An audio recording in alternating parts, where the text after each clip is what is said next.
Welcome to another edition of the Octopus Thrower Hangout. With me today is John. Hi, Internet. I'm living in Columbus. My dog's wearing a Penguins jersey, and I'm pretty sure the town is going to burn my apartment to the ground.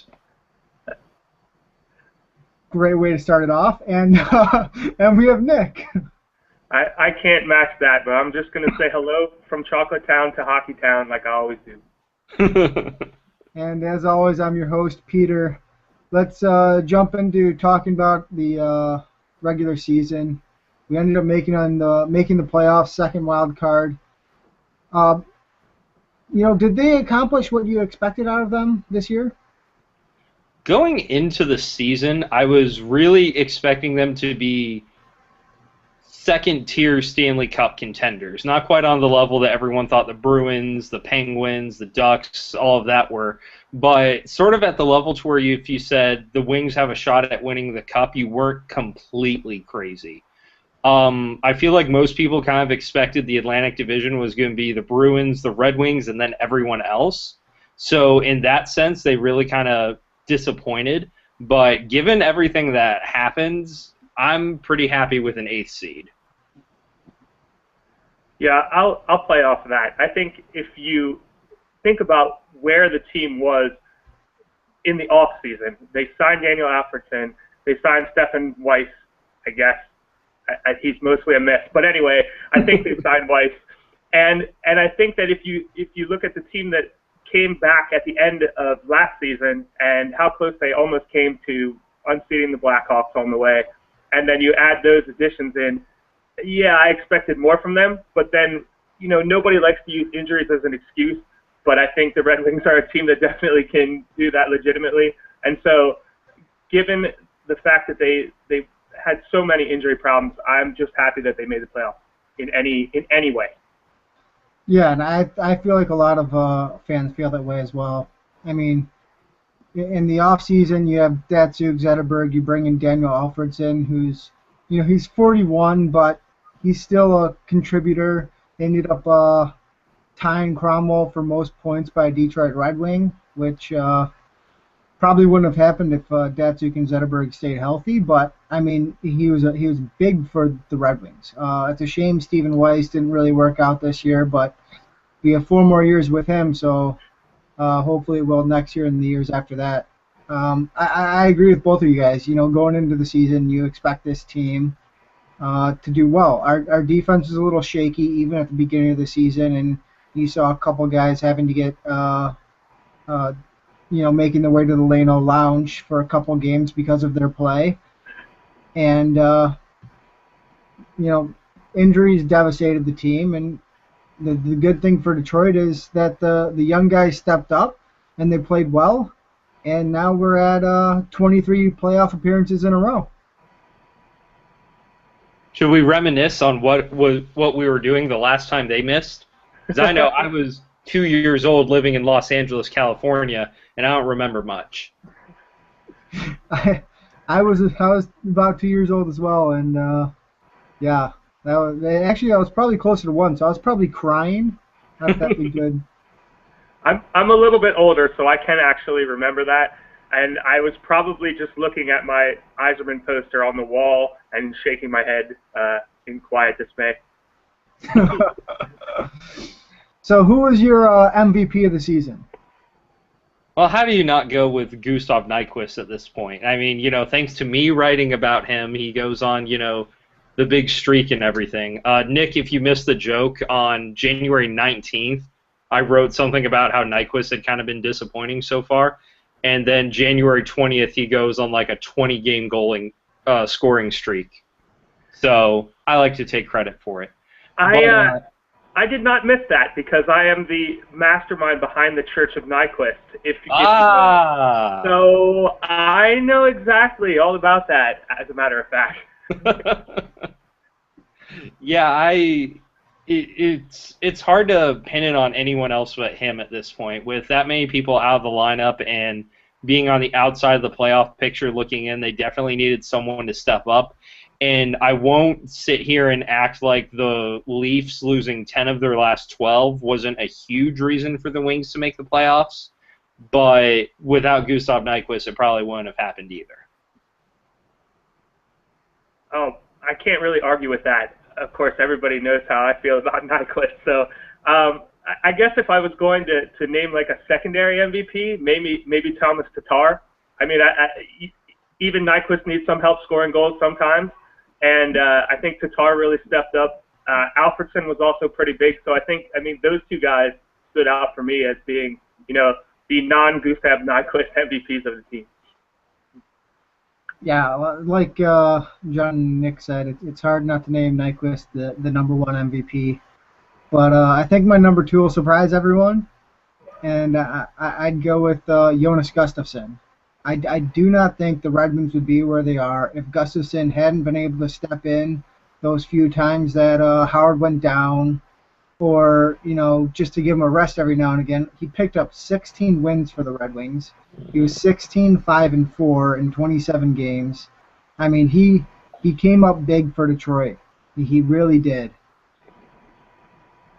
Yeah, there's not much arguing with that in that sort of sense. Is that in addition to all the injuries that went with it, if Gustafsson had won, 2 or 3 really big games, you could have made the argument of how, the team's going to play differently when the backup is in as opposed to when the starter is in. But in this sort of sense, he definitely was a really big part of that. And considering how well he did this year, it's a lot harder to just write it off as the team rather than the player.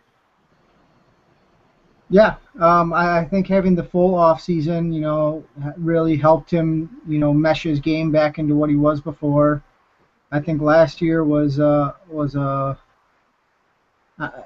a back and forth. I don't think he'll be back next year because of the injuries that he has sustained this year, and the fact that Peter Mrazek should be ready to fill that role.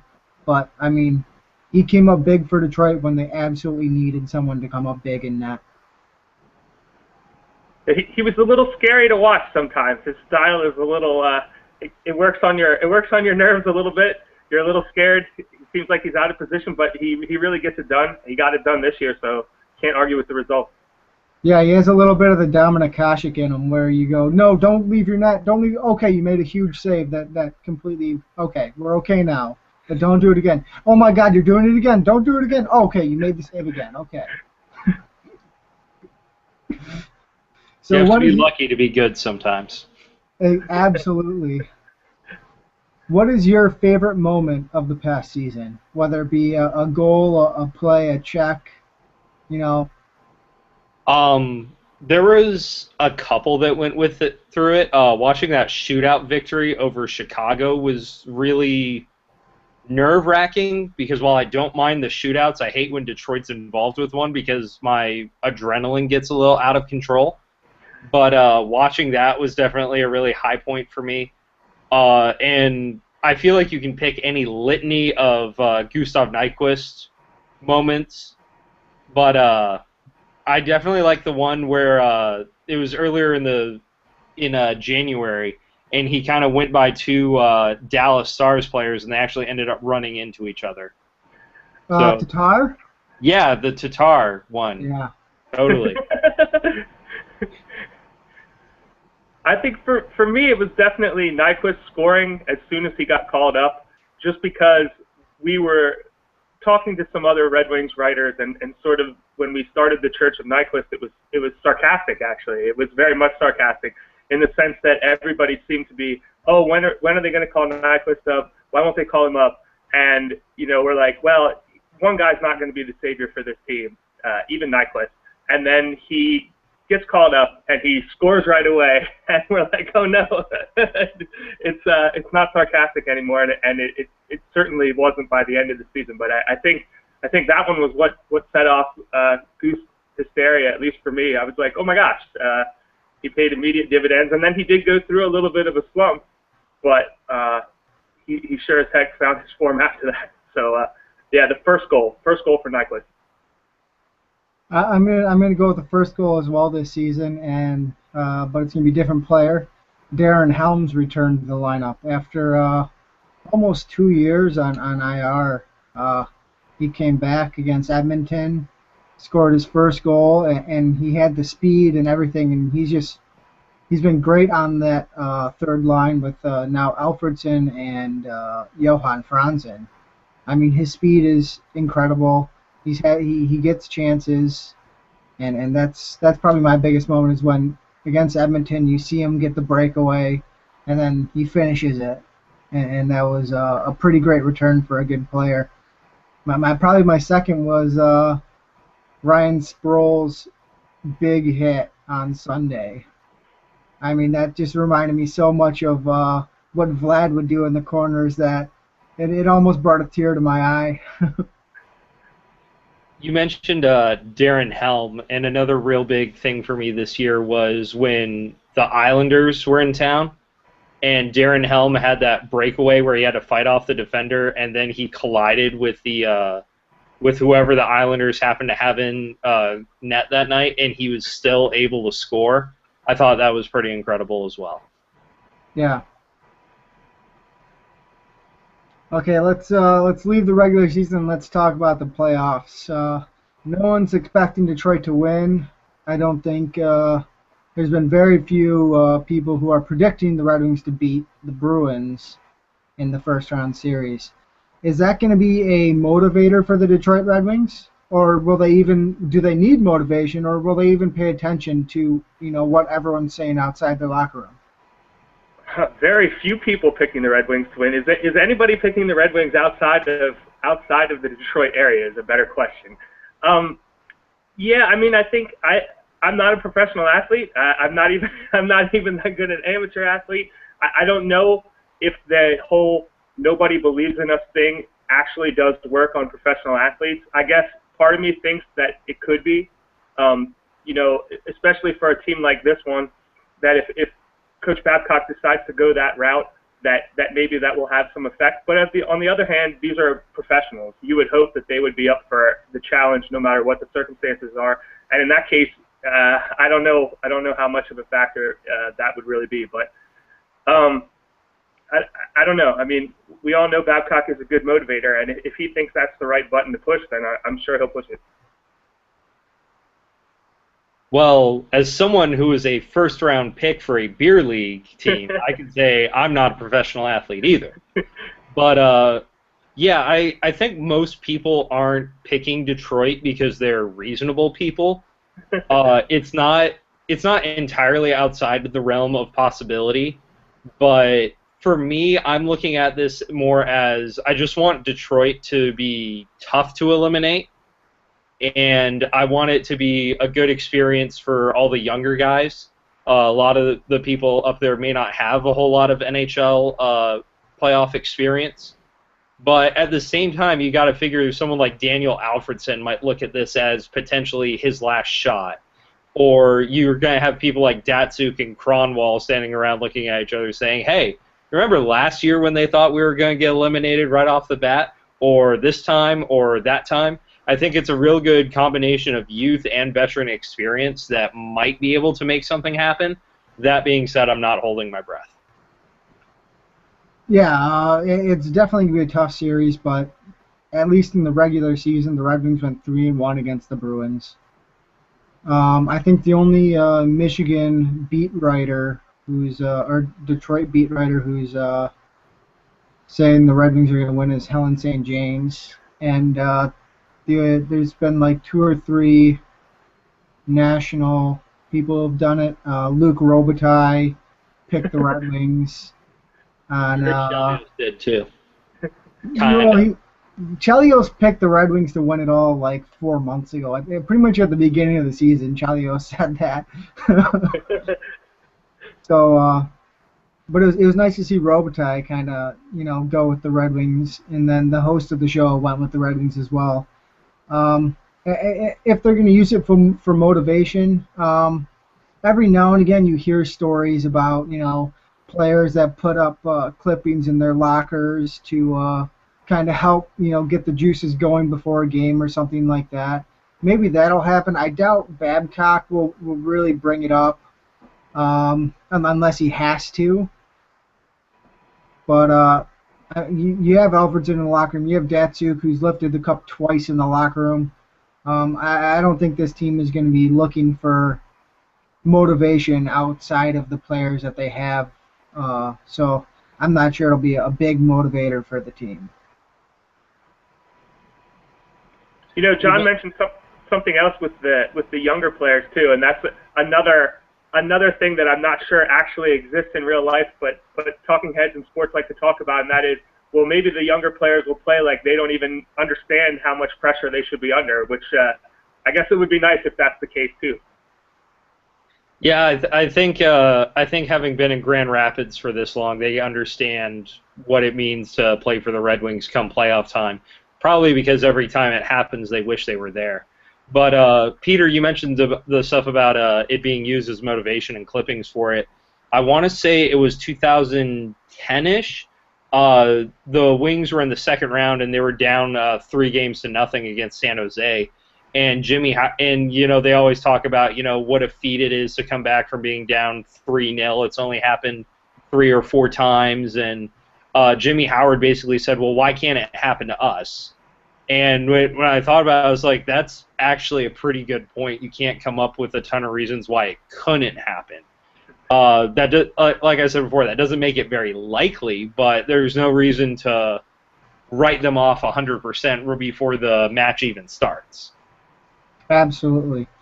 So what do you expect out of the Red Wings against the Bruins? Are they going to be able to match Boston's physicality, or will they kind of can they match the Bruins' skill? There's a lot of good players on the Bruins. There's a lot of good players on the Red Wings. What do you think is going to be, can the Red Wings match up well against them in the playoffs? Well, I don't think that they can match up with them in terms of physicality. Skill-wise, I think they probably could match up with them skill-wise. That's not taking anything away from the Bruins. They obviously have a very skilled roster from top to bottom. It's very deep. Every line is dangerous. But, I mean, with the Red Wings, especially with the young forwards coming on, they've got more skill than people who don't. I think that people who don't watch them as closely as we did during the season would probably imagine. So maybe that's the answer there. But it's a super tough task regardless, because like I said, the Bruins they're just a super solid from top to bottom. You'd mentioned what the regular season record was, and I'm always a big believer that come playoff time, the regular season might as well have been a different sport, just because it has zero impact on what things are going to be like going into the playoffs. That being said, Detroit's definitely showed that they could match up against Boston in that sense, and I think a lot of it has to do with not really even trying to match the physicality. In the sense that let Marchand go do his thing, let Chara go do his thing, Bergeron will be there, Datsuk will be there to take the puck away from him, and at that sort of sense, from what I see in the playoffs at least, the top 2 lines usually end up canceling each other out. For every great, like I said, for every great thing Bergeron does, there'll be a great thing that Datsuk does, and what seems to matter is the depth. And where Detroit's at, where they can throw Sheehan or Tatar or Alfredson or Helm or whoever they decide to have on the third line that day at you, it's hard not to think that they couldn't stack up against the Bruins like that. Yeah, and right now the Red Wings' third line is Sheehan, Tatar, and Thomas Yurko. I mean, for any team, that's a very good second line, let alone a third line. Yeah, I want to say last year for that third line they had Anderson. Was it Brunner and Tatar, or was it Brunner Nyquist? It might have been Brunner Nyquist. Yeah, and that was pretty difficult for teams to cope with there. So offensively, Detroit has the depth. Defense and goaltending is probably a different story, but we'll climb that hill when we come to it. Yeah, there's definitely skill in both teams. They both match up pretty well that way. A lot of people are going to say Boston's more physical, which is probably true.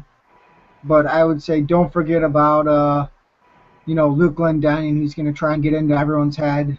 Justin Abdelkader can lay some big hits when he wants to.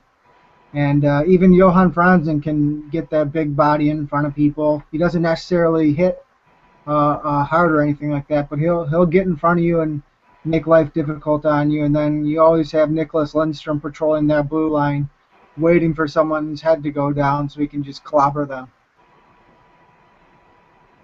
Did you say Nicholas Lidstrom patrolling the blue Oh line? my goodness! I meant Nicholas Cromwell. Oh my goodness! I thought you were about to break some news right here on the Hangout. Breaking news. Oh I goodness! didn't mean to be a jerk there, but I legitimately No. couldn't tell if I misheard that or not. You couldn't let that go. I definitely said that, and I meant Cromwell. Wow. I'm pretty sure I'm not going to live that one down. Well, we can always dream. Exactly. So moving on from there as fast as possible, who's going to be the guy for Detroit? Who's going to be that X factor in the playoffs that Dan Cleary was last year for them? Is it going to be a guy like Dan Cleary? Or is it going to be a superstar like Pavel Datsyuk who's going to lead this team in goals and points and kind of propel them through?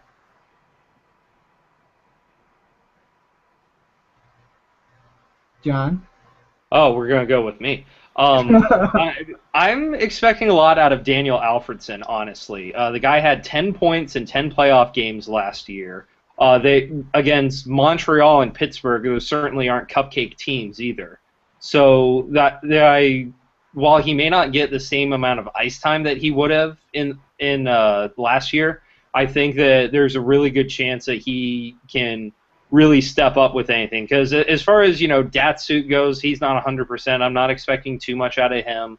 And Nyquist might be able to get it going again, but so could Tatar, Sheehan, Yurko, Helm, all these other guys. I'm really kind of expecting Daniel Alfredsson to step up and say, like I said, this might be his last shot at it and really go to the point where he's not leaving anything in the tank. I'm going to go with Riley Sheehan just because I think that his game seems like it could translate 100% to the playoffs. He's already good at face-offs. He can go into the corners and in places where other players get knocked off the puck. He can still make plays. He's a much better playmaker, I think, than I expected him to be right off the bat. I think, and he's scored some big goals too. I mean, he's not a huge goal scorer, but he's definitely scored some timely goals. He has a better shot than I expected. He's actually been better pretty much all around than I expected right off the bat.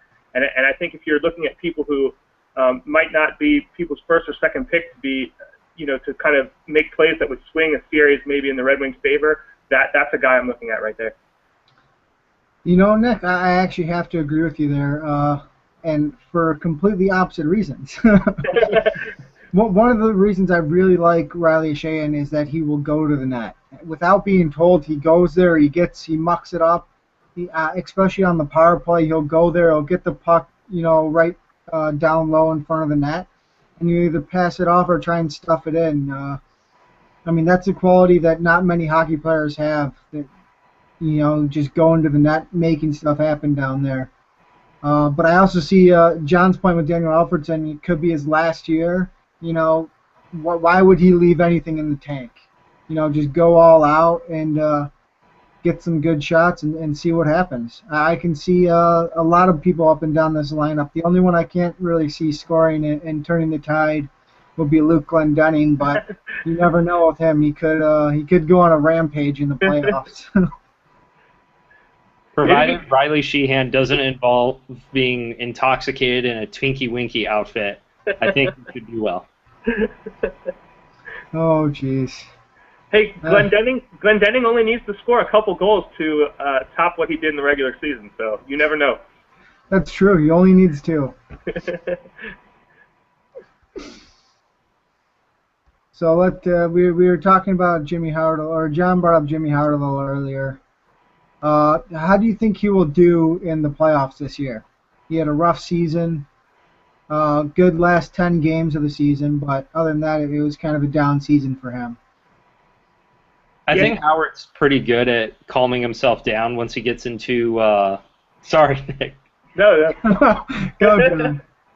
I think he's pretty good at calming himself down once they get into the playoffs, and he always seems to kind of enter them kind of hot, and we see it year after year. It seems that all the only ingredient some teams need to go all the way is a hot goalie.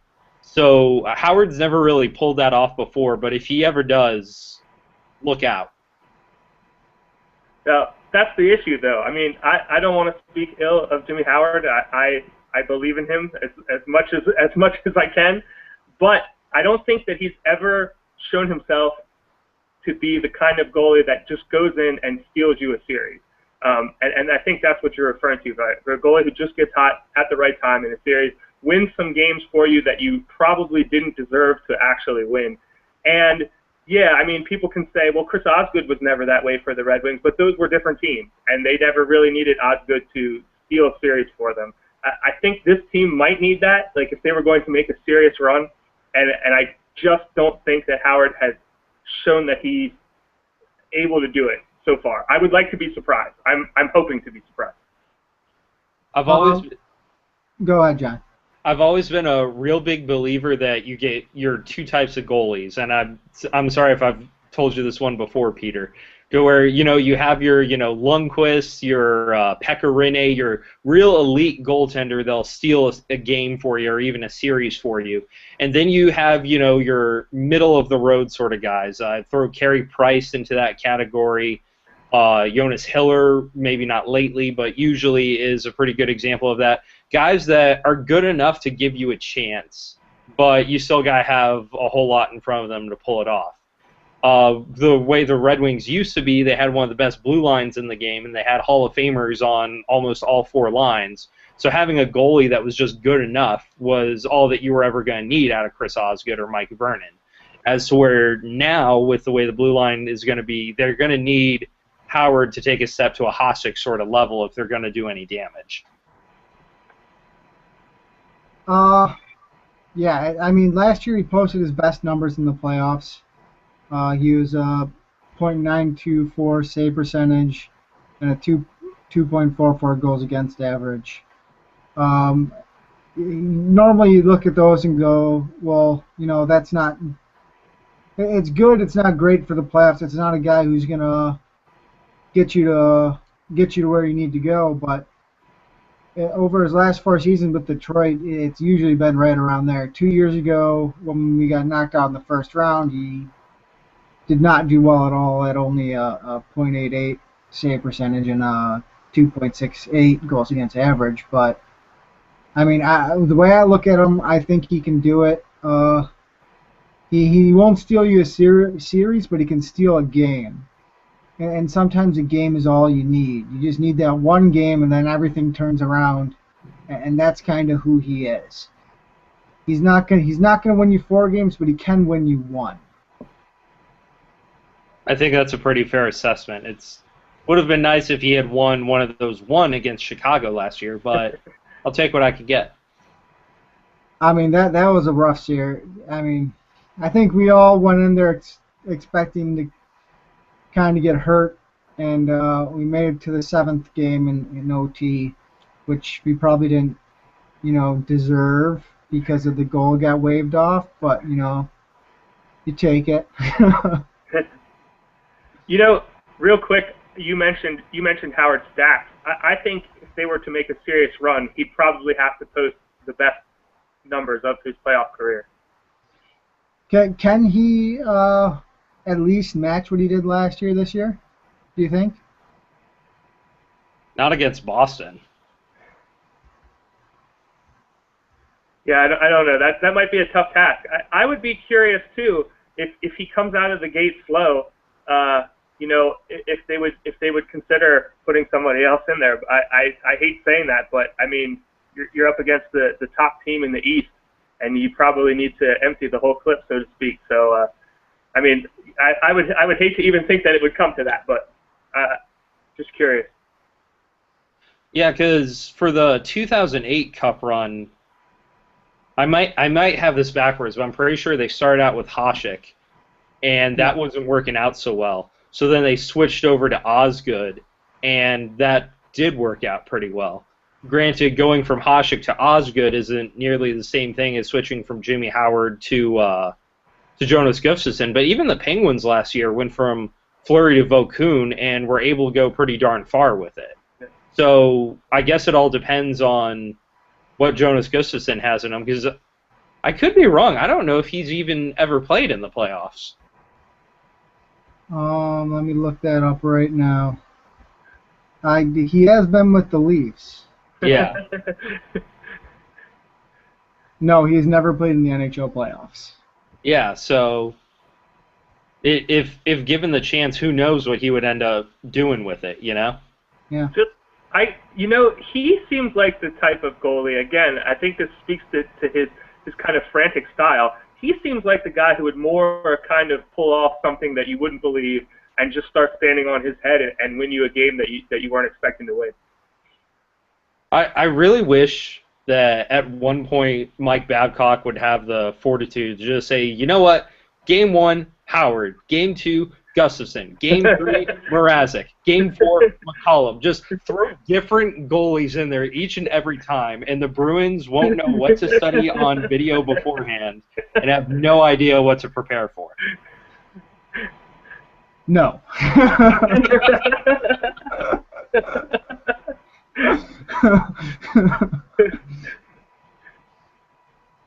No further response needed to that, I guess.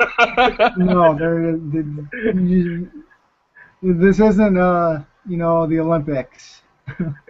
I'm sorry. I thought we were going to think outside the box to be able to beat the Bruins. Yeah, let's just go with conventional thinking and lose in 3.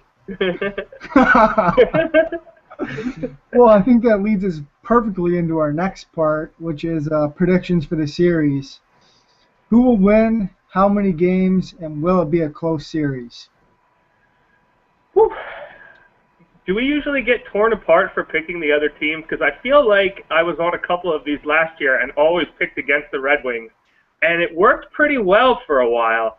So I think I'm going to do it again. I'm going to say Bruins in 6. I wanted to say 7. I'll say 6. I think the Red Wings can definitely make life difficult for them, but I just think that the Bruins are a little bit too good top to bottom. I think they have a definite edge on defense. I think, sorry, Jimmy Howard, they have an edge in net. And so really the only place where the Red Wings might match up with them, perhaps, is in forward depth and skill, but I don't know if that's going to be enough. I said the Ducks would win in 3 last year, and I said the Blackhawks would win in 3 last year. And that worked out pretty well, too. Yeah. So going into this, I was saying Bruins in 3, but honestly, in our little bracket challenges, I had the Bruins in 6. That being said, I do have tickets to Game 3, and I've never been present for the Red Wings to lose in regulation, so there's that. And, yeah, it's just... I feel like the Red Wings are almost in a good position because even if they get swept by the Bruins, it's kind of like, well, this is what everyone expected, so what do you want from us? And if they end up beating the Bruins, it's like, well, we're pretty amazing that we're able to do that despite no one thinking we would. So it's almost kind of a no-lose situation in that sort of sense. And as, like I mentioned earlier, to me, at a certain extent, this is just good experience for the young guys, and rather than legitimately contending, the Red Wings should just kind of be glad to be here. I'm going to go with the Red Wings in 6. Ooh. Yeah, I'm getting a little crazy here. But, part of me thinks that Zetterberg will be back around Game 4. There's no basis on this whatsoever, just a gut instinct. And he'll probably match up against the Bruins' 3rd or 4th line. And just getting your captain back in the middle of the series can usually turn things around pretty well. So I'm gonna go the Red Wings in 6. I think they're gonna get one game in Boston at the beginning. I think it's gonna be a very close scoring affair, almost to the point of where when the Red Wings played San Jose and there was a goal differential of 0. I think that's what it's going to be like against Boston.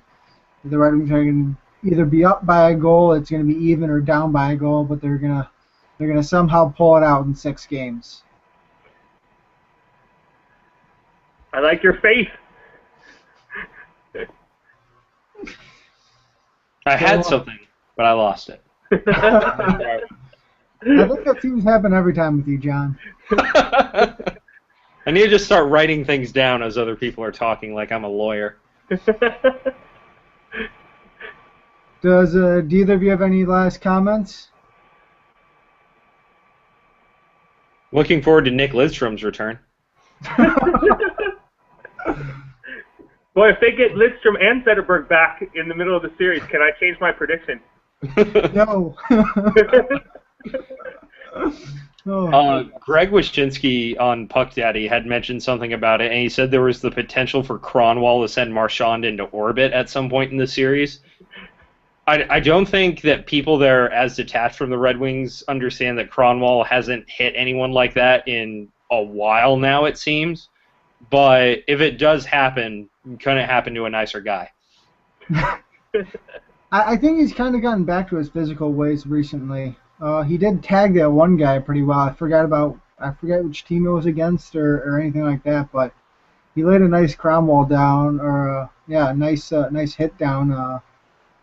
I think it was under 15, 20 games ago, probably. So I saw him back into Ryan Callahan with the Lightning, but that wasn't really a Kron wall so much. It was a Kron love tap compared to what we're used to seeing. And of course, Callahan wanted to fight him afterwards and everything. Yeah. But yeah. So I think with that, we'll end this edition of the Octopus Thrower Hangout. For John and Nick, I'm Peter. Have a great day, and let's go Red Wings.